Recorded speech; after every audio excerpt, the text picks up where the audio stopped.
एकता में बल होता है। ज्ञान की कहानी। बहुत समय पहले की बात है।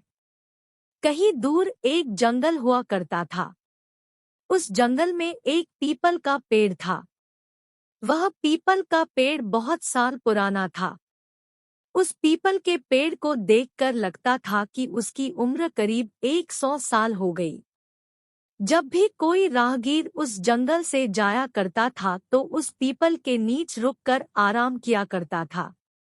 उस पीपल के नीचे काफी ठंड रहा करता था। यह गर्मी के मौसम में राहगीर को खुद की ओर खींच लिया करता था। उस पीपल के पेड़ पर कई चिड़िया अपने घोंसले में रहा करती थी। एक दिन एक कौआ ने देखा कि कोई शिकारी उस पीपल के पेड़ के पास आ रहा है। कौआ जल्द से पीपल के पेड़ के पास आया और सभी को शिकारी के बारे में बता दिया।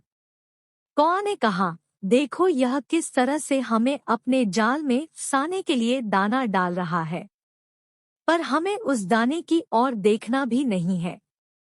कौआ की जानकारी देने के बाद उस पीपल का कोई पंछी भी उस दाने को खाने नहीं गया। दोपहर का समय था। आकाश में उड़ रहे कुछ कबूतर का झुंड ने जमीन पर पड़े दाने को देखा। भूख एक ऐसी चीज है जो मौत की कुएं में भी डाल देती है।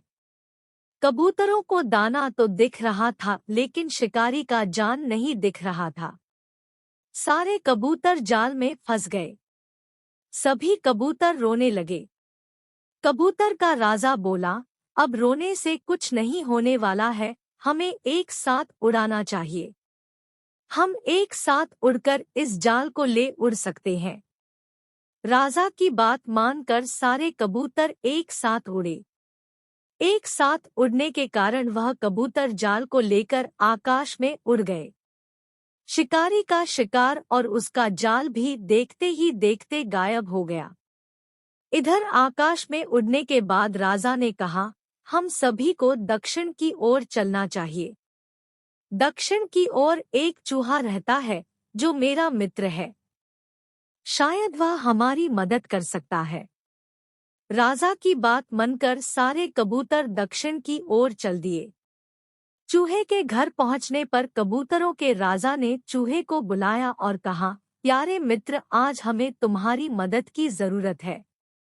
तुम इस जाल को काट कर हमें आजाद कर दो। चूहे ने कहा, ठीक है, लेकिन यह सब कैसे हुआ? कबूतरों के राजा ने कहा, भूख की आग ने हमारी आंख पर पर्दा डाल देता है।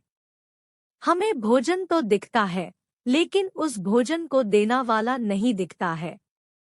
वह कैसा है? यह नहीं दिखता है। चूहे ने कहा, ठीक कह रहे हो। चूहा जाल को काटना शुरू कर दिया। कुछ समय के अंदर ही चूहे ने सभी कबूतर को जाल से आजाद कर दिया। कबूतरों के राजा ने कहा, मैं तुम्हें किस मुंह से धन्यवाद कहूँ? इस पर चूहे ने कहा, एक मित्र दूसरे मित्र के काम न आए तो वह मित्र ही क्या, और उनमें मित्रता ही किया। इस कहानी से हमें ज्ञान मिलता है कि हमें किसी भी काम को एक साथ करना चाहिए।